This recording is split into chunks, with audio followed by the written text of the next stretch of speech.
안녕하십니까. 생생매거진 오늘 박은정입니다. 요즘 주변에 코로나19 환자를 심심치 않게 볼 수 있는데요. 실제로 지역에 코로나19 감염자가 가파른 증가세를 보이고 있다고 합니다. 대구시에 따르면 지난주 코로나19 신규 확진자 수는 12,700여 명으로 전주에 비해 41.2% 증가했는데요.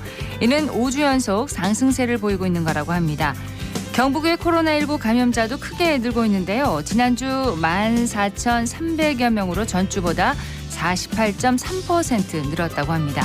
코로나19가 이렇게 확산하는 건 일상 회복에 따라 마스크 착용과 거리 두기 등 방역 조치가 완화됐고 백신 접종 등으로 획득한 면역력이 떨어진 가운데 휴가철까지 겹쳤기 때문으로 풀이되는데요. 전문가들은 환자 수 급증은 위중증 환자 증가로 이어질 수 있다며 주의를 당부하고 있습니다. 코로나19 증상이 있으시면은 신속하게 진료를 받으시고요. 필요한 곳에서는 마스크를 잘 착용해서 건강 지키시기 바랍니다. 7월 25일 화요일 생생매거진 오늘입니다. 안동, 포항, 울릉 연결해서 먼저 그곳의 소식과 날씨 듣겠습니다. 안동입니다. 오늘도 북부권에선 무더위가 예상됩니다. 지금 안동은 29도, 영주 28도를 기록하고 있는데요. 대기가 습기를 머금어서 최고 체감 온도는 33도 이상 오르고 어제보다 더 덥게 느껴지겠습니다. 한편 장맛비는 오후부터 내리기 시작합니다. 예상되는 강수량은 경북 내륙 산지에 시간당 10에서 30mm인데요. 침수와 산사태 등 비 피해 없도록 주의해 주시길 바랍니다. 전국에서 독극물 소포로 의심되는 해외 배송 우편물 신고가 이어지는 가운데 안동에서도 이틀 동안 3건의 테러가 의심되는 우편물 접수가 신고됐습니다. 지난 21일 안동시 기란면 송사리 한 주민은 영어로 표기된 우편물을 발견해 신고했는데요. 이 우편물은 도착한 지 일주일 정도 지난 걸로 추정됐고 경찰 특공대 인계 조사 중입니다. 또 지난 22일에는 안동시 송천동 한 원룸 주택에서 노란 봉투가 배송돼 있다는 신고를 받고 안동시 안전재난과 관계자들이 현장에 출동해 경찰 특공대 인계했고요. 같은 날 안동시 태화동에서도 영어로 적힌 소포가 계속 온다는 신고가 접수돼 특공대에서 독극물 등 내용물에 대한 정밀 검식에 들어갔습니다. 안동시 안전재난과는 영어로 쓰인 소포나 특히 대만에서 발송된 소포는 본인이 주문한 사실이 없으면 절대 개봉하지 말고 가까운 경찰에 신고해 줄 것을 당부했습니다. 지금까지 안동이었습니다. 이어서 포항입니다. 경북 동해안 지역 오늘도 무더위가 기승을 부리겠습니다. 오늘 낮 기온 32도 안팎이 예상되고요. 주 후반으로 갈수록 기온 더 오르겠습니다. 온열 질환 발생하지 않도록 물 자주 드셔주시기 바랍니다. 한편 현재 정체전선이 남북을 오르내리면서 강약을 반복하고 있습니다. 점차 북서진하고 있는 5호 태풍 독수리 영향을 받아서 변동성 매우 크겠고요. 당분간 소나기 소식이 잦겠습니다. 포항시가 집중호우 대비를 위해 어제 포항을 찾은 한화진 환경부 장관에게 형산강 홍수통제소 신설을 건의했습니다. 기상 이변 등으로 포항을 관통하는 형산강에 2018년 이후 홍수 예보가 매년 발령되는 등 홍수 우려가 증가하고 있다면서 동해안 지역의 홍수 가뭄 등을 선제적으로 대응하기 위해 형산강 홍수통제소가 필요하다고 설명했습니다. 또 동해안 하천에는 대규모 주거 밀집 지역과 국가기관산업, 세계 역사 유적이 가까이 있는 만큼 홍수 통제 전문기관 신설에 중앙정부가 적극적으로 나서야 한다고 강조했습니다. 한편 지난 5월 착공에 들어간 냉천 재해복구 사업은 2025년 11월 공사가 완료됐는데요. 현재 공정률 6%를 기록하고 있습니다. 집중호우와 지지부진한 냉천 복구로 불안한 날을 보내고 있는 주민들의 안전을 위한 정부 차원의 특단의 대책이 필요해 보입니다. 지금까지 포항이었습니다. 이어서 울릉입니다. 울릉도와 독도는 맑은 하늘 보이고 있습니다. 현재 기온은 어제보다 2.6도 높은 27.7도, 습도는 84%입니다. 동해중부 안쪽 먼바다에는 남에서 남서풍이 불며 바다의 물결은 0.5에서 1.5m로 잔잔하게 일고 있습니다. 오늘 여객선은 정상 운항합니다. 울릉군이 울릉군 한마음회관 및 청소년센터 다목적 홀에서 초등학생이 보람찬 여름방학을 보낼 수 있도록 맞춤형 교육 프로그램을 운영합니다. 이번 교육 프로그램은 7월 22일부터 8월 18일까지 약 한 달간 50여 명의 초등학생을 대상으로 요리, 공예, 미술, 주산, 생활체육으로 운영되는데요. 특히 일부 강좌에 포항시 평생교육협의회 평생교육 MOU를 통한 외부 강사를 초빙해 더욱 다채로운 교육 프로그램으로 구성했습니다. 울릉군은 현재 평생교육 활성화를 위해 유아에서 시작해 노년에 이르기까지 평생에 걸친 교육을 주민에게 제공하고 있는데요. 초등학생들을 대상으로 맞춤형 교육 프로그램과 영어 체험학습을 운영하고 중학생들에게 미국 어학연수 기회를 제공하며 비문의 어르신들을 위해 성인 문해교육을 지원하는 등 전 세대를 아우르는 교육 프로그램 개발에 최선을 다하고 있습니다. 울릉군은 앞으로도 주민들을 위한 양질의 교육 환경 조성을 위해 최선을 다할 것이라고 뜻을 밝혔습니다. 지금까지 울릉이었습니다.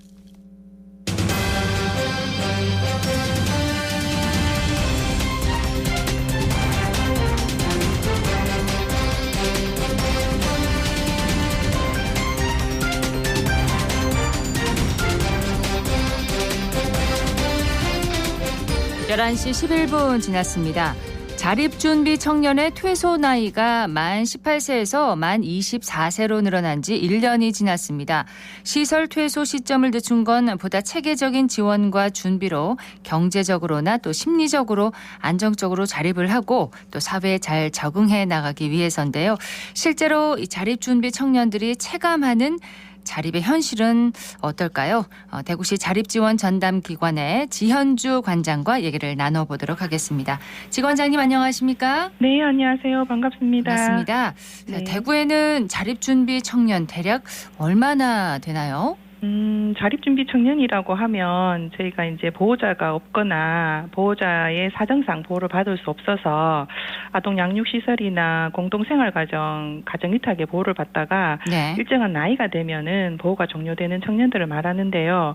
현재 대구 지역에서는 보호 종료된 지 한 5년 이내에 자립준비 청년들이 한 450여 명 정도 되는 걸로 나타나 있습니다. 네, 450여 명이요? 네네. 예. 지난해 6월에 이제 아동복지법이 개정되면서 퇴소 시점을 만 24세까지로 연장할 수 있게 됐잖아요. 네네. 법 시행 이후에 자립준비 청년들의 퇴소 시점이 정말 달라졌는지 궁금합니다. 네네. 아, 예. 보통은 매년 한 70명 정도의 평균 그 자립 준비 청년 퇴소를 해서 자립 준비 청년으로 되었는데 네. 지금 현재 법이 이제 개정이 되면서 한 30명 정도가 작년에 퇴소를 했더라고요. 이런 거 보면은 반 정도로 현저히 이제 줄어들고 보호 연장이 되어서 보호가 네. 되고 있다고 볼 수 있죠. 실제로 줄어들었네요. 네네. 예. 현재 자립 준비 청년들은 자립하기까지 어느 정도의 지원을 받습니까? 지금 현재 자립준비 청년들은 퇴소를 하게 되면 그 5년간 저희가 자립지원 전담기관에서 보호를 하고 있는데요. 예. 주로 뭐 재정적인 부분, 의료적인 부분, 주거적인 부분, 심리상담 지원 뭐 이런 쪽으로 저희가 본인의 동의하에 진행을 하게 돼 있습니다. 네. 그러면 퇴소 이후에 5년 동안인가요? 네네네. 예. 뭐 이렇게 경제적인 지원도 있을 것이고요. 네네. 네, 좀 구체적으로 말씀을 해주시겠습니까? 예, 경제적인 지원으로는 자립정착금이라 그래서 예. 올해부터 1,000만 원을 이제 보건복지부가 공고를 해서 지자체마다 조금 많이 상이하게 달랐는데 올해는 이제 1,000만 원의 공고 수준으로 다 지원이 되고 있고요. 예. 특히 대구 같은 경우에는 이제 수성구에서 100만 원 정도를 더 지원하고 있어서 다른 구군보다가는 조금 더 지원을 받고 있는 상황이고요. 그리고 이제 정착금은 그렇게 지원이 되고 있고 디딤 씨앗 통장이라고 해서 예. 본인들이 이제 이게 매칭하는 그 정부하고 매칭하는 계좌가 있는데 그 계좌가 1대2 매칭으로 진행이 되고 이제 10만 원까지 한도로 증액이 되고 있습니다. 네. 그리고 매월 자립수당이라 그래서 일단은 이제 40만 원씩 지원되고 있습니다. 5년간 지원될 예정입니다. 그렇군요. 네네. 그 지난해 이 아동복지법이 개정되면서 정부가 후견 제도를 좀 보완하고 단계별 주거 지원, 일자리 교육 등도 지원한다고 밝혔었는데 이런 네네. 부분들도 잘 시행이 되고 있는지요? 후견 제도는 아직까지는 조금 이제 그 준비 단계에 있는 걸로 알고 있고요. 예. 올 초에 발표에 의하면은 지금 하반기에 구체적으로 좀 체감할 수 있을 정도로 진행되는 걸로 알고 있습니다. 그리고 이제 뭐 다른 그 주거 지원이라든지 이런 것들은 지금 조금씩 확대해 나가고 있고 네. 또 뭐 청년 전세 임대, 건설 임대 구매 등도 우리 청년들을 위한 지원들을 조금 더 확대해 나가고 있는 중입니다. 네. 거주 환경이 참 네네. 열악한 경우가 있을 것 같은데 그렇죠. 예, 이런 예. 경우는 어떻게 지원을 하게 되나요? 일단은 LH 전세 임대 형태로 해서 많이 이제 퇴소를 하게 되거나 이렇게 이제 월세 형태로 지원을 하게 되는데 네. 실은 이제 그런 이제 거주 환경들에 대한 그 지원도 주거비 지원이라 그래가지고 월 40만 원 한도 내에서 저희가 월세라든지 그런 이제 환경을 정비할 수 있는 지원도 저희가 현금 직접적으로 현금을 줄 수는 없고 그런 이제 이행을 하는 과정들을 저희가 지원을 할 수 있습니다. 네. 뭐 역세권이라든지 대학가 주변에 좀 이런 그 주택을 좀 공급할 수 있으면 좋을 것 같은데요. 예. 어떻습니까? 과거보다는 많이 좋아져 있고요. 그리고 이제 매입 임대 주택 같은 경우에도 과거에는 좀 변두리가 많았는데 네. 지금은 이제 도심에도 이제 매입 임대 주택에 대한 공급이 좀 있고 특히 저희가 또 운영하던 자립통합지원센터라는 그 오피스텔 그 지원 그 입주실도 생활실도 지원을 하고 있어서 25명의 청년이 거기에서 이제 시내 한 중심가에서 살고 있습니다. 그렇군요. 네네. 말씀을 들어보니까 예전에 비해서는 이 자립 네. 준비 청년에 대한 지원과 내용이 조금씩 네. 달라지고 있는 것 같은데 그만큼 네. 실질적인 보호와 자립책이 되고 있는지도 궁금합니다. 예, 어쨌든 이제 그 자립준비 청년들을 위한 전담 기구가 네. 이제 17개 시도에 생기면서 대구시에서도 지금 작년 하반기부터 본격적으로 자립지원 전담 기관이 운영이 되고 있고요. 8명의 이제 실무 인력, 그 전담 인력이라고 해서 사회복지사들이 사례 관리를 진행하면서 저희가 이제 660명의 명단을 받고 그 중에서 이중 뭐 이렇게 이제 연락 두절 이렇게 다 정리를 하니까 450여 명의 청년이 저희들하고 이제 연계가 되고 있는 중이고 네. 그 중에 한 100여 명 정도는 저희 기관에 수시로 이제 이렇게 지원을 받는 절차들을 위해서 다녀가기도 하고 전화 소통도 하고 있고 또 물론 이제 연락 두절인 청년들도 한 40여 명 정도 있습니다. 이 네. 친구들도 저희가 계속 발굴하려고 노력을 하고 있습니다. 네. 지속적인 소통과 관심이 필요할 것 같습니다. 네네. 자, 실제로 자립준비 청년 당사자의 얘기를 한번 들어봤습니다. 네. 저 같은 경우에는 대학교 때문에 연장을 한 케이스고 저희 같은 청년들이 일단은 나가면 일을 하기 전까지는 기초생활수급을 받아요. 진로 취업을 위해서는 마련된 제도가 있고 자립수당 같은 경우에는 또 어느 정도 5년까지 자립 전담기간 같은 경우에서는 진로에 대해서 아니면 심리 상담 같은 것도 해주고 이것저것 알려주시고 장학제도라든지 그런 제도를 받고 있어가지고 또 도움이 되고 어려움도 물론 있는데 쉽게 말씀드리면 넘어질 기회가 없다. 저도 사실 대학원 진학을 좀 꿈꿨었거든요. 사회복지 분야에 가면서 공부하는 걸 또 좋아했었는데 그럼에도 뭐 일단은 장학금 같은 게 내가 무조건 받을 수 있을까 하는 두려움이 있었어요. 다른 친구들도 창업이나 이런 건 다들 선뜻 다가가기도 어려워하죠. 요즘 뭐 매체에서 자주 관심 가져주시는데 이것저것 관심 가져주시는 것 자체가 일단 되게 감사한 일이에요. 아동과 자립 청년들의 입장에서 조금 생각을 해서 법을 개정해 주셨으면 일단 이것부터 돼야지 저희가 의견을 내는 게 또 원활해질 것 같고 애초에 지원 제도 같은 것도 모집하는 거를 자립청년 모두에게 문자할 수 있게 한다던가 기본적으로 모두가 알 수 있게 그렇게 해주시면 제도도 필요하지 않을까 생각되네요. 인터넷 보면 히키코모리나 뭐 복지병이나 뭐 감사할 줄 모른다, 사회성이 떨어진다 뭐 이런 뭐 저도 좀 보고 상처받고 그랬거든요. 저희 자립청년들은요 환경만 다를 뿐 똑똑한 친구도 있고 야무진 친구들, 사회성 밝은 친구들도 있고 감사할 줄 아는 청년들이 많으니까 좋게 봐주시고 응원해 주셨으면 좋겠습니다. 네. 제도 마련뿐만 아니라 또 관심이 큰 네네. 힘이 된다 이런 이야기를 했는데 네. 자, 센터장님 만 24세 전에 자립을 선택하고 이제 준비에 나선 네네. 경우도 있고 근데 상황이 여의치 않아서 다시 시설로 들어가는 그런 경우도 혹시 그런 선택지도 있습니까?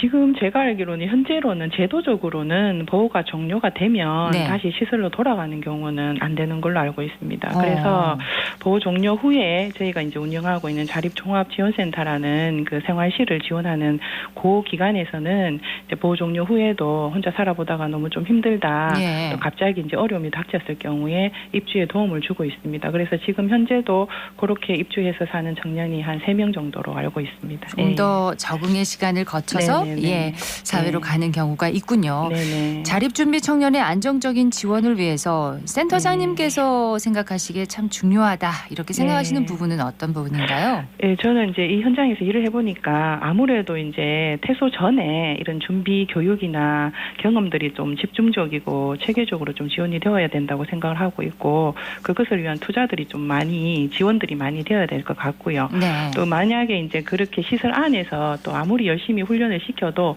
막상 현실하고 다르기 때문에 그게 이제 교육이 아니라 체험적인 훈련의 기회들을 많이 가지는 게 좋을 것 같아서 또 저희가 이번에는 그 연장 아동들이 또 이렇게 시설에 이제 그 체류하고 있기 때문에 네. 그 연장 아동들이라 하는 그 자립 준비 청년들을 저희가 교육시키기 위한 여러 가지 이제 그 교육 준비들을 하고 있습니다. 그래서 직접 살아보는 연습을 하는 1개월 장기 체험 과정들도 있고요. 그리고 이제 이런 장기 체험이나 그 자립 체험을 들어오면 저희가 이제 이론을 병행하고 자립에 필요한 것들을 또 훈련시키고 이런 것들을 직접적으로 몸소 체험할 수 있는 그런 이제 훈련들도 필요하다고 생각을 해서 지금 현재 그 연계를 하고 있는 중이고요. 네. 그다음에 이제 저희가 가지고 있는 인프라들 중에 전문가들 인프라들을 활용해가지고 취업 지원이라든지 뭐 멘토 멘티 그런 역할들을 또 감당하고 있고 또 심리 안정 서비스를 위해서 심리 전문가 상담사들도 저희가 상담을 지원하는 경우도 있고요. 네. 또 이제 바람개비 스포츠즈라는 그 자립을 하기 위한 자조 모임들이 있습니다. 자립 준비 청년들의 그 자조 모임을 통해서 경험을 또 공유하고 또 당사자들끼리 커뮤니티를 또 활성화 시켜가지고 요것들을 이제 시설의 후배들을 또 이렇게 지도하는 역할들을 그런 걸 하기 위한 또 공부들도 하고 있는 그런 시스템들을 저희가 또 만들어가고 있는 중입니다. 네. 예. 그리고 그 지자체마다 또 지원 네네. 사업에 조금씩 차이가 있다고도 조금 전에 말씀을 하셨는데 어느 정도의 네. 차이가 있나요? 지자체마다 지원 중에 큰 차이가 있었던 것이 이제 자립 지원 정착금이거든요. 그런데 예. 이 정착금을 이제 올해는 최소 1,000만 원이라는 이제 기준선을 복지부가 발표했기 때문에 최대한 거기에 맞춰주고 있고 또 이거보다 더 많이 주는 지자체들도 실은 있기도 합니다. 그렇군요. 그렇지만 이제 대구 같은 경우에는 그 자립통합지원센터라는 그 기관을 운영하면서 이렇게 이제 퇴소한 자립준비 청년들을 매년 한 25명씩 이렇게 이제 생활실을 주고 또 자립 훈련을 시켜서 또 일반 사회로 내보내는 역할들을 2015년도부터 저희가 진행을 해왔기 때문에 예. 조금 앞서서 준비 청년들을 위한 시스템이 구축돼 있었다고 볼 수가 있겠죠. 예. 네. 끝으로 하고 싶은 말씀이 있으시다면요. 예, 자립준비 청년들은 혼자가 아니라는 것들을 좀 같이 이렇게 생각해주면 좋겠고요. 언제나 우리가 동행해줄 수 있는 어른들, 믿을 만한 어른들이 우리 자립지원 전담기관에 함께 일하는 실무자들이 있다는 거 네. 또 기억해주시고 또 일반 시민들 분들도 지금 관심은 되게 많으세요. 그렇죠. 그렇지만 이 관심이 지속적으로 갈 수 있는 그런 지지와 격려를 좀 부탁드리고 싶고요. 또 우리 실무자들이 열심히 일할 수 있는 그러한 처우 개선들도 또 복지부나 이런 쪽에서도 좀 해주시면 예. 좋겠다라는 생각이 듭니다. 예. 오늘 말씀 고맙습니다. 예, 감사합니다. 네. 네. 대구시 자립통합지원센터 그리고 자립지원 전담기관의 지현주 관장이었습니다.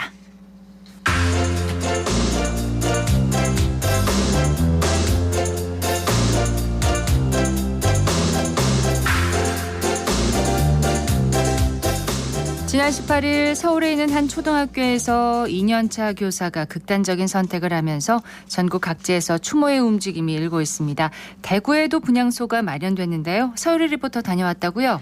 네, 언론과 다수의 제보에 따르면 해당 교사는 학부모의 민원으로 힘들어했다고 하는데요. 이 일이 해당 교사만의 일이 아니라 내일 내 가족의 슬픔이 될 수도 있다는 공감대가 형성되면서 추모 분위기가 확산하고 있습니다. 네. 대구는 지난주 목요일부터 대구시 교육청 옆 야외 공간에 추모 공간을 마련해 운영하고 있는데요. 현장에서 만난 시민들의 이야기 들어봤습니다. 선생님 편히 쉬십시오. 최근에 언론을 통해서 사건을 접하게 됐고 마음이 아파서 추모를 하게 됐고요. 분향소에서 여러 가지 메모가 적혀 있는 걸 쭉 보다가 좀 마음에 와닿는 글이 있어서 제가 한번 읽어보겠습니다.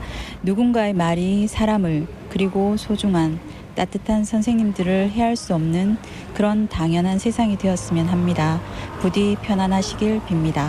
이 메모를 보고 우리들이 지금 하는 말들이 얼마나 많은 사람들을 해할 수도 있고 또 따뜻하게도 해줄 수도 있는가 하는 것을 느끼면서 정말 따뜻한 한마디만 있었더라도 이 선생님이 끝까지 교직 생활을 할 수 있지 않았을까 하는 생각이 듭니다. 이렇게 와서 헌화를 하신 여러 선생님들의 글귀도 읽어보고 또 분향소도 이렇게 둘러봤는데요. 정말 앞으로는 이러한 일이 다시는 일어나지 않았으면 좋겠다는 생각이 듭니다.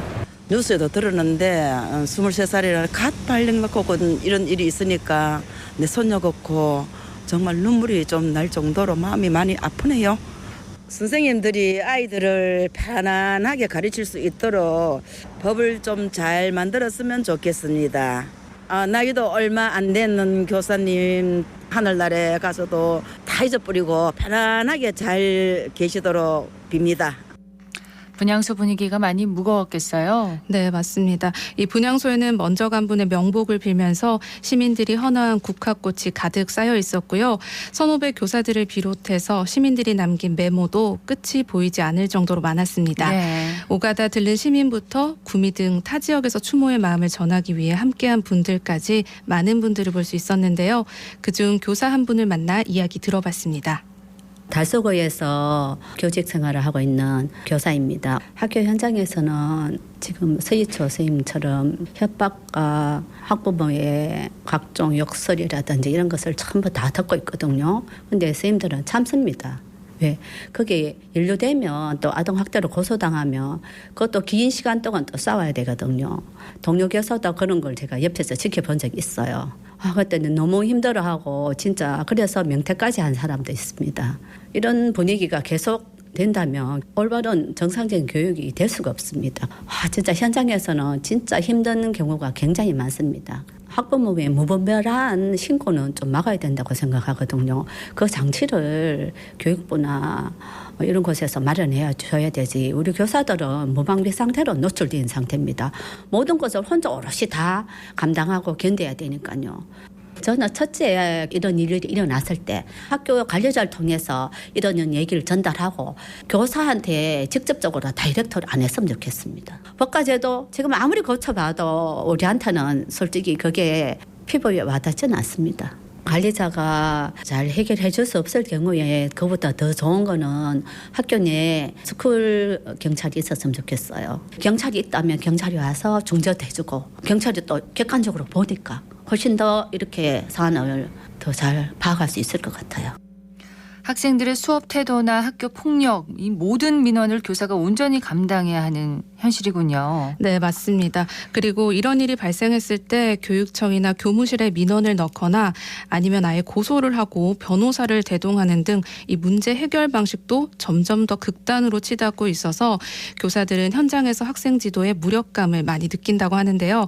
대구 교사노동조합의 이보미 위원장에게 자세한 이야기 들어보고 이 위원장이 분향소에서 강은희 대구시 교육감과 나눈 이야기도 함께 들어봅니다. 실질적으로 선생님들을 보호할 수 있는 제도들을 현장 교사들의 의견을 좀 청취해 아마 주시면 개정된 교원지법이 조금 더 현장에 더 정착이 되고 실효성이 있도록 또 다시 한번 다듬을 필요가 있고 교사의 어떤 정당한 훈육과 아동학대를 구분하지 않고 무분별하게 교사를 정서적 학대로 신고하는 이런 현실이 하루빨리 제도적으로 거름장치가 마련되어야 된다고 생각을 하고요. 저경력 교사분들은 더하고 경력이 있는 선생님들도 악성 민원이나 신고를 당하시면 어떻게 대처해야 될지 잘 모르시는 경우들이 많은데 교육청 차원에서도 신규 선생님들을 대상으로 또 연수를 강화하고 또 이런 일이 있을 때 개인이 나서서 해결해야 되는 것이 아니라 교육당국에서 교사를 보호하고 공교육 제도를 강화하는 것이 필요하다고 생각을 합니다. 학교에 있는 교권보호위원회라든지 교육권보호센터라든지 여러 가지들이 있습니다. 현재도 교권을 보호하기 위한 장치들이. 그런데 이제 학교 교권보호위원회 같은 경우에는 그 학교에서 위원들을 구성하기 때문에 위원들의 어떤 전문성 문제가 좀 제기되고 있는 상황이고 같은 교권 침해 사안일지라도 이 학교에서는 교권 침해가 인정이 되고 또 다른 학교에서는 교권 침해가 인정이 안 되는 경우들도 있고요. 대구 교육연수원 내에 있는 교육권보호센터의 경우에도 상담사분이 1명이라고 알고 있고 또 많은 선생님들의 교권 사안을 다루기에는 아직까지 제도적으로 좀 많이 미흡하지 않나 생각을 하고 있습니다. 대구시 교육청 옆에 마련된 추모 공간은 이번 주 토요일까지 운영할 예정입니다. 이번 사건을 계기로 실질적인 교권 보호 방안이 마련되길 바랍니다. 네, 서유리 리포터였습니다. 고맙습니다. 네, 고맙습니다.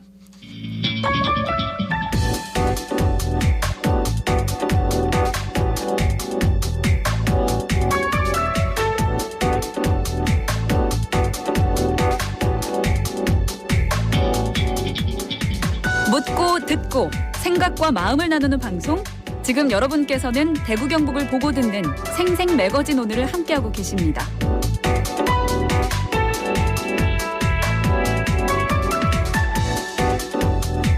화요일 생생매거진 오늘 함께하고 계십니다. 11시 30분 지났습니다. 기자의 눈으로 지역의 현안과 이슈를 들여다봅니다. 매일신문의 구민수 기자와 함께합니다. 어서 오세요. 네, 안녕하세요. 안녕하세요. 오늘 구민수 기자가 준비한 소식은 뭔가요? 네, 호우 실종자 수색 중에 숨진 최수근 상병 순직과 관련해서 여러 의혹과 논란이 제기되고 있습니다. 이에 대해서 관련 내용을 짚어보겠습니다. 안타까운 일들이 너무 많습니다. 사고가 난 지 벌써 일주일 지났어요. 네, 지난 19일 오전 9시 3분쯤에 발생했는데요.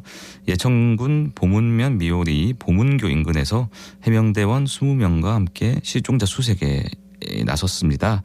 대열을 갖춰서 하천 주변을 수색하던 중 최상병이 있던 집안이 갑자기 내려앉았습니다. 3명의 대원이 급류에 휩쓸렸고 2명은 극적으로 빠져나왔습니다만 최상병은 빠져나오지 못했습니다. 최상병은 결국 사고 발생 14시간 만에 숨진 채로 발견됐습니다. 최상병이 발견된 장소는 실종 지점에서 5.8km 떨어진 지점이었습니다. 예. 사고 소식을 듣고 현장에 온 최상병 가족들은 하염없이 눈물을 흘렸습니다. 최상병 가족들은 결혼 10년 만에 기약이 얻은 외동 아들이라면서 슬퍼했습니다. 많은 국민이 가슴 아파했었는데 연결식 이후에 최상병 부모의 편지가 공개됐죠? 네, 최상병은 지난 22일 국립대전 현충원에 안장됐습니다. 연결식 후 최상병 부모는 전 국민의 관심과 위로 덕분에 장례를 잘 치를 수 있었다고 감사 인사를 전했습니다. 진심 어린 마음을 잊지 않고 가슴 깊이 간직하겠다고 했습니다.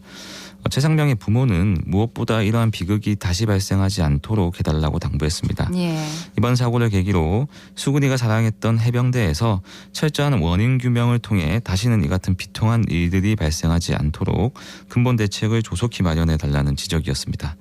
안전한 임무 수행 환경과 장비들을 갖추면 역시 해병대는 다르다는 걸 국민들이 체감할 수 있을 것이라는 따뜻한 격려도 잊지 않았습니다. 네. 어떻게 보면 아들을 잃게 한 부대잖아요. 네. 그래도 따뜻한 조언을 잊지 않으셨네요. 네, 해병대 가족의 일원으로서 해병대를 응원하며 해병대가 더욱 발전해 나가는 모습을 항상 지켜보겠다고도 했습니다. 정말 원하는 것은 지금 이 순간에도 우리 수근이가 이 자리에 같이 있다면 여한이 없겠다는 심정뿐이라고 편지를 마무리했습니다. 실종자를 찾으려다 20대 젊은 해병이 죽게 된 너무나 안타까운 사고였습니다.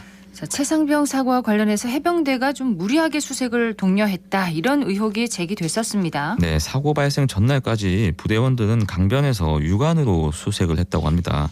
물에는 들어가지 않은 건데요. 네. 사고 당일인 19일부터 입수 수색이 시작됐습니다. 일부 간부가 허리보다 깊은 곳은 가지 마라고 외쳤을 뿐 적극적으로 말리진 않았습니다. 물에 빠졌던 대원들은 대부분 수영을 할 줄 알았으나 일부 대원들은 수영에 서툴렀습니다. 포병대대 특성상 수중 훈련이 많지도 않습니다. 더군다나 수중 수색은 이번이 처음이었을 겁니다. 그렇군요. 실종자를 발견한 대원에게 포상 휴가를 내걸었다. 14박 15일에 네. 그런 증언도 나오고 있습니다. 네, 부대 측은 부대원들의 동기부여를 위해서라고 설명하고 있습니다. 시신을 본 부대원에게 심리적 위로도 되고 작전상 목표를 달성하기 위한 독려책이라고도 설명했습니다. 구조 전문가도 아닌 포병대대가 물에 들어가 수색하는 것 자체가 이상하다는 지적도 있습니다. 안전장구를 갖췄어야 했는데 그 부분이 정말 가장 뼈아픈 부분이에요. 네, 이 가족들도 그 사고 당일이 되기 어제까지만 해도 비가 많이 왔는데 왜 구명조끼를 안 입혔냐고 따졌습니다. 기본도 안 지킨다며 구명조끼가 그렇게 비싸냐고 되물었습니다. 예. 해병대 측의 안일한 태도에 대해 살인이라고 목소리를 높이기도 했습니다. 특히 해병대원들이 들어간 내성천은 허리 높이까지 들어가면 위험하다는 것이 인근 주민들의 공통된 의견이었습니다. 해병이 조금만 신경을 썼더라면 막을 수 있었던 사고였습니다. 이 밖에도 각종 커뮤니티에는 사단장 방문 뒤 가급적 해병대가 눈에 확 띌 수 있도록 적색티를 입고 작업할 것이라는 지시가 있었다는 의혹도 제기가 됐습니다. 예, 상급 부대에 무리한 지시가 있었다는 의혹은 여러 익명 커뮤니티에서 퍼지고 있습니다. 현장 지휘관인 포병부대 대대장, 중대장, 행정관이 보직 해임되어서 조사가 진행 중인데요. 자신을 해병대 현역 중사라고 소개한 이는 현장 지휘관들은 현장에서 실종자 수색을 하는지도 몰랐다고 주장했습니다. 수해 재복구 작전으로 전파받고 삽과 곡괭이만 챙겨갔다고 하는데요. 도착하고서야 실종자 수색이라고 들었다고 합니다. 수해 재해복구 작전인 줄 알고 현장에 갔다고 생각을 했군요. 해병대도 일부 자신들의 잘못을 인정하고 있죠? 네. 해병대는 언론 브리핑을 통해서 실종자 수색에 관한 매뉴얼을 정비하겠다고 밝혔습니다. 이번 경우처럼 실종자 수색 작전 중에 안전장치에 관한 구체적인 매뉴얼이 없었다는 설명입니다. 네, 매뉴얼 미흡으로 구명조끼를 착용하지 않은 상황이 벌어졌다고도 덧붙였습니다. 이번 사고를 계기로 보다 구체적으로 상황별 안전대책을 보완하겠다고도 했습니다. 매뉴얼도 다시 보완해 다시는 이런 일이 발생하지 않겠다고 밝혔습니다. 예. 근데 또 이 동료 해병대원들에 대해서 주말 외출, 출타라든지 면회가 제한됐다 이런 의혹도 지금 있던데요. 네, 군인권센터가 어제 해병대 1사단이 지난 주말 사이 최상병과 함께 안전장비 없이 수중수색에 투입됐던 동료 대원들의 휴가, 외박, 외출 면회를 전면 통제했다는 사실을 확인했다고 주장했습니다. 군인권센터에 따르면 해병대원 가족들이 부대원들을 걱정해서 면회나 출타를 요청하면 부대에서 모두 불가능하다고 답을 하고 있습니다. 군인권센터는 동료 대원들이 즉시 가족과 만나도록 특별 휴가를 지급하고 민간에서 진료를 받을 수 있도록 여건을 보장하라고 촉구했습니다. 이에 대해서 해병대 측은 휴가를 통제한 사실이 전혀 없고 사실이 전혀 아니라고 했습니다. 예. 병역의 의무는 대다수 대한민국 남성에게 피할 수 없는 의무인데 그곳에서 목숨을 잃게 되면 정말 이게 억울한 죽음이 아닐 수가 없어요. 네, 국내 안전사고 현황을 확인해 봤더니 최근 5년간 한 해 70건 정도의 사고가 나고 해마다 20명 정도가 숨지고 있습니다. 해병대뿐만 아니라 전군에서 비슷하게 나타나고 있는데요. 육군에서는 장갑차나 군용 트럭을 몰다 교통사고가 나는 경우가 많다고 합니다. 충분히 막을 수 있었던 사고였기도 한데요.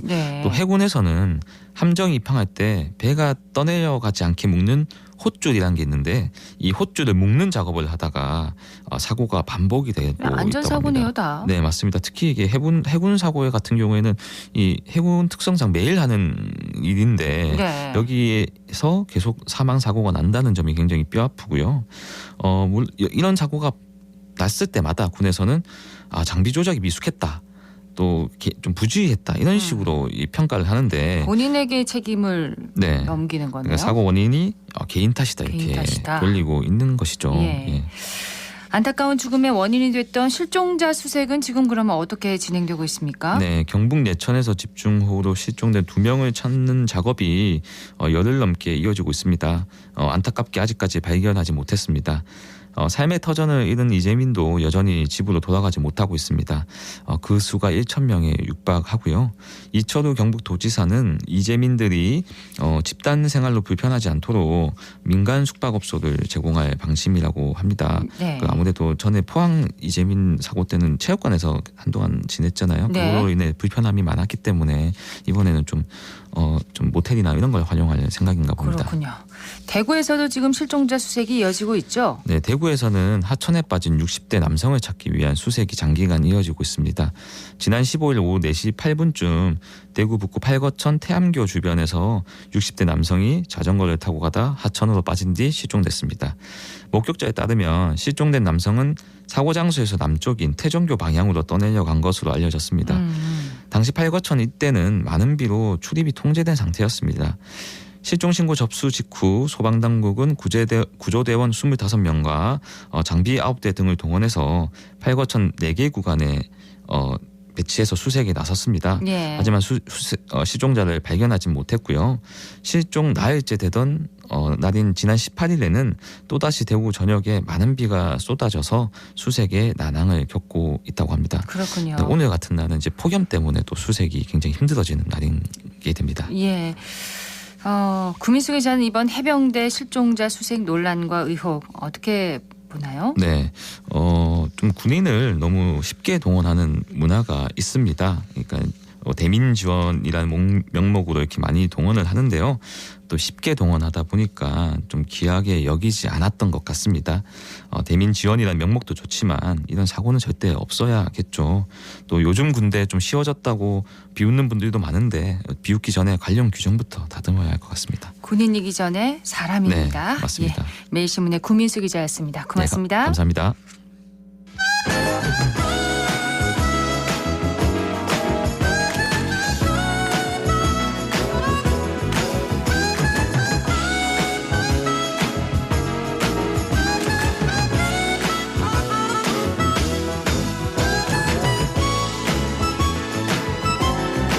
(7월 25일) 화요일 생생매거진 오늘 함께하고 계십니다. 11시 40분 지났습니다.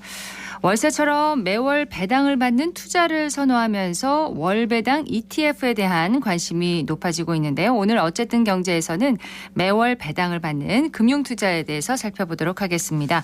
전미영 디지털 자산관리 전문가 나오셨습니다. 어서 오세요. 네, 안녕하세요. 네, 국내 기준 금리가 계속 동결되면서 매월 월세처럼 받는 투자에 관심이 높아지고 있다고 하는데 투자 현황은 어느 정도인가요?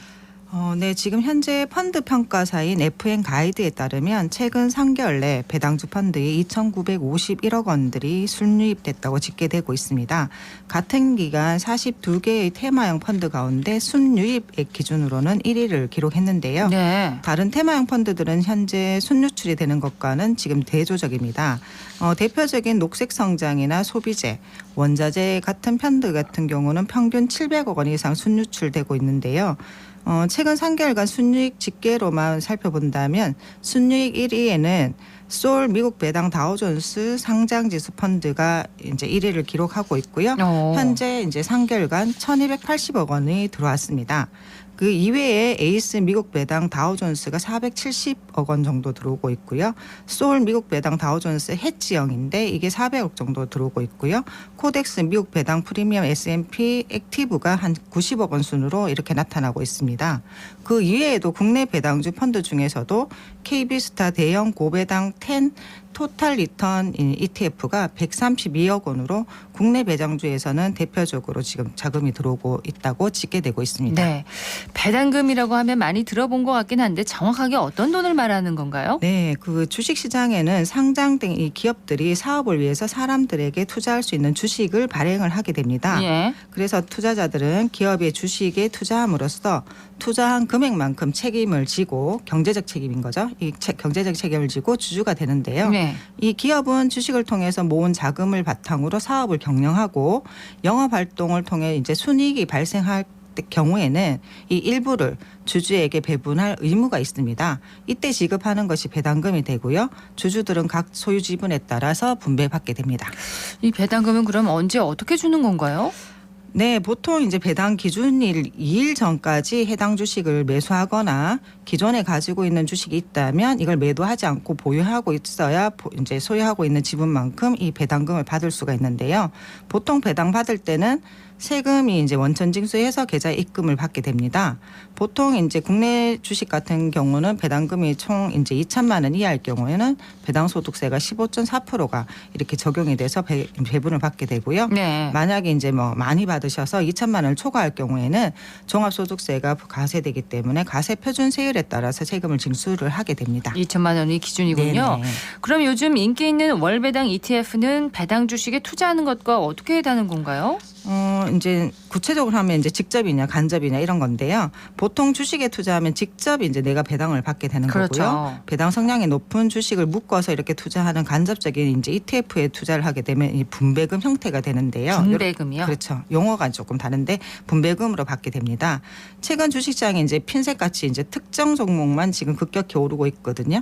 그래서 주식 가격에 대한 이익보다는 배당률에 대해서 안정적인 배당주 기업에 투자를 해서 이제 수익을 내겠다는 수요가 발생하는 것 같고요. 뭐 리서처나 종목 선정이 어려운 분들은 이 ETF를 선호하는 것 같습니다. 분배금은 그럼 배당금과 어떤 점이 다른 건가요? 그러니까 아까 조금 이제 간단하게 설명을 드렸는데 사실 그 여러 특정 주식의 종목에 동시에 이제 투자하는 ETF들은 이런 주식을 묶어서 이렇게 투자를 하고 있기 때문에 편입된 종목에 따라서 이제 배당을 받게 됩니다. 그럼 이 펀드 내에 배당을 받게 되기 때문에 이 펀드 내 배당금을 모아서 이 현금 자산인 거죠. 이것을 ETF 투자자에게 지급하게 되는데요. 이것을 ETF 분배금이라고 하는 거죠. 그래서 쉽게 말하면 주식은 소유 지분에 따라서 지금 받는 금액을 배당금이라 하고 ETF는 편입된 주식에서 발생한 배당금을 모아서 이 ETF 내에서 분배를 받는 분배율에 따라서 분배금을 받는 거죠. 이런 형태가 됩니다. 그럼 ETF 분배금은 언제 얼마나 주는 건가요? 주요 이제 주식 배당금은 배당 기준일을 2일 전에 주식을 보유하게 되면 아까 말씀드렸듯이 받게 되고 그 이제 주식에서 이제 그 주주들한테 배당금이 결정되는 분배에 따라서 받게 되는데 ETF도 똑같이 이제 분배금 지금 기준일이 있습니다. 그래서 주식형 ETF 경우는 일반적으로 매년 1월에서 또는 4월, 7월, 10월 이렇게 분기마다 어떤 마지막 거래일의 결산 시점에 분배금을 지불하는 기준일을 설정하는 게 가장 많고요. 보통 뭐 결산일 이런 게 다 정해져 있는데 국내 주식형 ETF 같은 경우는 투자 중인 상장 기업 대부분이 그러니까 우리나라 기업 대부분이 12월에 결산을 하게 되니까 결산 이후에 이제 받아야 이제 분배금을 지급하는 거니까요. 그렇죠. 결산해서 받거나 또는 금융회사 같은 경우는 보통 3월에 보통 결산을 해요. 그래서 매년 결산 후 매년 이제 1월에서 3월 사이에 개별 주주총회를 열고 배당금 지급을 이제 하게 되는데 확정을 하게 되는데 이 배당금은 집중해서 뭐 보통 2월에서 4월 사이에 받게 됩니다. 아까 이제 12월 결산이 있고 3월 결산이 있다고 했으니까 그 사이에 12월 결산하신 분 그 업체들은 1월부터 이제 분배를 하게 될 거고 3월 결산은 늦어도 4월까지 이렇게 집중 이루어지는데요. 이 ETF는 투자하고 있는 편입 종목에 따라서 이 배당금 먼저 수령하고 4월 이후 이제 4월에 마지막 영업일 기준으로 분배금을 지급하는 경우가 가장 많고요. 따라서 분배 금액이나 지급일 또는 분배금을 배분하는 횟수 등도 ETF 따라 굉장히 상이할 수 있습니다. 그렇군요. 그래서 상품별로 확인이 필요하고요. 보통 주식의 배당락처럼 ETF도 이 분배락이 발생하게 됩니다. 배당락은 또 뭐고 분배락은 뭔가요? 그렇죠. 락이니까 떨어질 락인데. 떨어지는 건가요? 네, 그렇죠. 일반적으로 배당을 받을 수 있는 주주 명부가 확정된 날 보통 이게 이제 다가오면 주가가 보통 오르죠. 보유해야지 이제 받으니까 오르다가 배당일 기준으로 이제 배당 확정일 기준으로 그 다음 날 주식을 팔아도 이제 배당금은 확정이 됐기 때문에 그 팔아도 이제 배당을 받을 수 있으니까 매도하는 분들이 많아요. 그래서 주가가 보통은 하락하죠. 배당을 목적으로 한다면 배당을 내려지기 기준까지만 이제 보유하면 되니까 그 이후에는 팔게 되는데 이렇게 배당금 지급을 확정된 후 주가가 이제 떨어지는 현상을 배당락이라고 하고요. 그렇군요. ETF도 분배금을 받고 나서 그 다음에 이제 떨어지는 현상이 있을 수 있잖아요. 그게 이제 분배락이 발생하게 됩니다. 그래서 배당 또는 분배를 받을 수 있는 권리가 없어지는 날을 배당락이라고 해요. 주식 배당은 세금 원천 징수 후에 지급을 받는다 이렇게 얘기를 하셨잖아요. ETF 분배금도 그러면 세금 과세 대상인가요? 그렇죠. 똑같이 세금은 과세 대상인데요. 배당금과 같이 분배금을 받게 된 경우 세금을 징수하게 되고 국내 주식형 종목 분배금의 보통 배당 소득세는 15.4% 원천 징수됩니다. 그 만약에 이제 우리가 연금저축이나 퇴직연금 계좌 등 절세형 통장을 이제 이용할 수 있는데 이때는 과세 이연될 수 있습니다. 그렇군요. 과세 이연이란 또 어떤 의미인가요? 과세 이연을 시킨다 말인데 자산을 팔 때까지 세금 납부를 연기한다는 건데요. 국내 주식형 이외의 종목을 통해서 분배금을 받을 경우에 이 ETF의 보유 기간에 따라서 가표 증가분에 따라서 분배금을 비교해서 적게 이제 적은 금액을 과세하게 됩니다. 그래서 가표 증가분이라는 것은 매수 가격에 이제 가표 기준가가 있는데요. 이것들과 이제 매도 가격의 가표 차이에 따라서 이제 그 가표 증가분이 되는 거고 보통 가표 증분이라고도 불리는데 요게 이제 가표 증가분이 되는 거예요. 자, 그렇다면 분배금을 지급받을 수 있는 대표적인 ETF에는 어떤 것이 있을까요? 네, 대표적인 ETF는 국내와 해외 ETF 각각 다 이렇게 있는데요. 국내 이제 운용사에 따르면 미국 배당주 펀드는 나스닥 대비해서 지금 변동성이 낮고 꾸준히 현금 흐름을 창출할 수 있기 때문에 퇴직연금 투자자들한테 굉장히 인기가 있다고 합니다. 그래서 이제 안정적인 투자를 원하시는 분들은 미국 투자, 해외 투자를 많이 하시게 되는데요. 이 해외 배당주 ETF에는 대표적으로 다우존스 배당 100개 지수 이거에 투자하는 펀드로 아까 말씀드린 솔 미국 배당 다우존스 그리고 에이스 미국 배당 다우존스 타이거 이제 미국 배당 다우존스가 있고요. 이 대표적인 게 그 이외에도 이제 S&P 500의 배당 기족 지수에 투자하는 상품으로는 타이거 미국 이제 S&P 배당 기족 지수가 있고 KB스타 미국 배당 킹 이렇게 두 가지가 있습니다. 알겠습니다. 오늘 말씀 고맙습니다. 네, 전미영 디지털 자산관리 전문가였습니다. 델리 스파이스의 노래 듣겠습니다. 고백. 정말 듣고 싶었던 말이야. 물론 2년 전 일이지만 기뻐야 하는 게 당연한데 내 기분은 그게 아냐.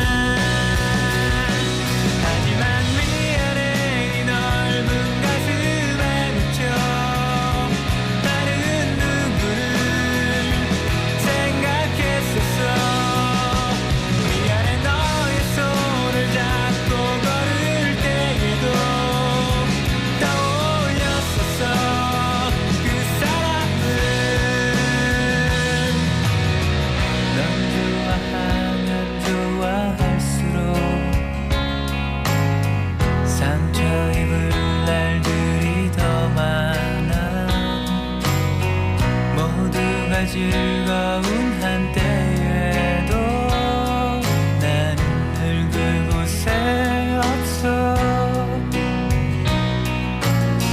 정말 미안한 일을 한 걸까. 나쁘진 않았었지만 친구인 채였다면 오히려 즐거웠을 것만 같아. 하지만 미안해 네 넓은 가슴에 묻혀 다른 누구를 생각했었어. 미안해 너의 손을 잡고 걸을 때에도 떠올랐었어 그 사람이.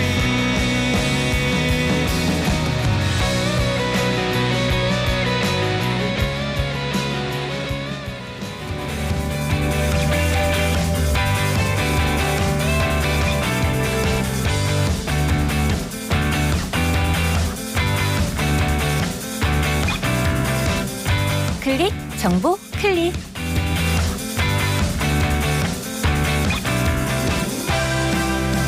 오늘 대구와 경북 지역 장맛비가 이어지겠지만 낮 최고 기온이 30도를 웃돌면서 무덥겠는데요.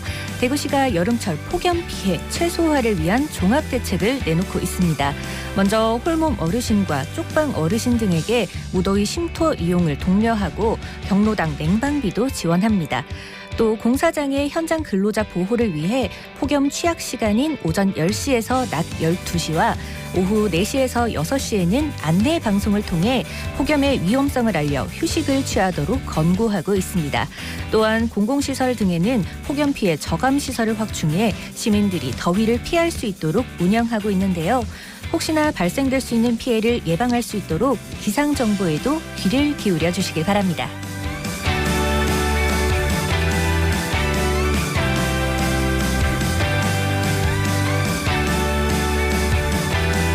대구 수성소방서는 본격적인 휴가철을 앞두고 지역 내 대형 숙박시설을 찾아 안전관리 실태를 점검하고 화재 예방 지도를 완료했습니다. 주요 내용으로는 화재 취약 요인을 사전 제거하고 초기 대응 체계를 확립, 지도하는 것이었는데요. 여름 휴가를 맞아 호텔을 찾는 고객들이 안전하게 휴식을 취할 수 있도록 위험사항은 없는지 꼼꼼한 점검이 이뤄졌길 바랍니다. 아울러 지자체에서도 시민과 관광객들의 안전을 위해 계속해서 힘써 주시기를 바랍니다.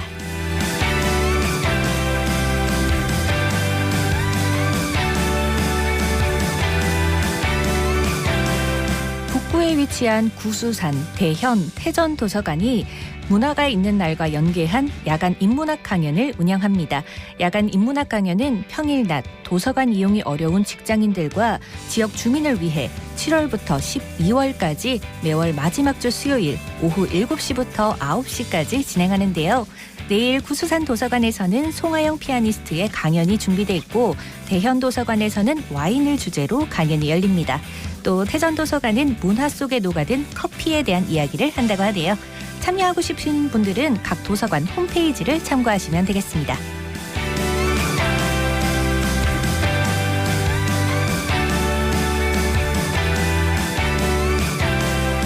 제5회 대구광역시 의용소방대 강의 강연대회가 지난 21일 열렸습니다.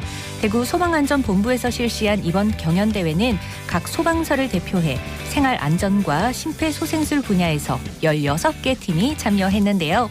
생활안전 분야에서는 압사사고 예방법과 올바른 대처법이라는 주제로 동부소방서 임미영 대원이, 또 심폐소생술 분야에서는 북부소방서 조민재, 조구래 대원이 심폐소생술의 중요성을 강조해 최우수상을 수상했습니다.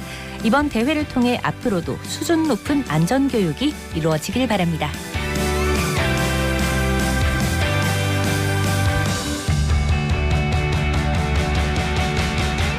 요즘처럼 비 소식이 잦은 여름에는 운동화가 젖기 쉬운데요.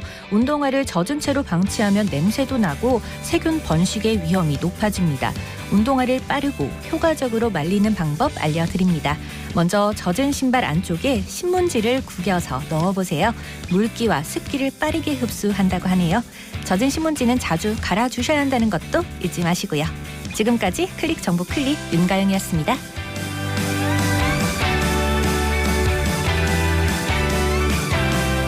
오늘 대구와 경북 지역은 정체전선의 영향으로 흐리고 가끔 비가 내리겠습니다. 어제부터 시작된 이번 비의 예상 강수량은 대구와 경북 내륙 지역 그리고 경북 북동 산지에 10에서 60mm고요. 많은 곳에는 80mm 이상 내리겠습니다. 경북 동해안은 5에서 40mm의 비가 예상됩니다.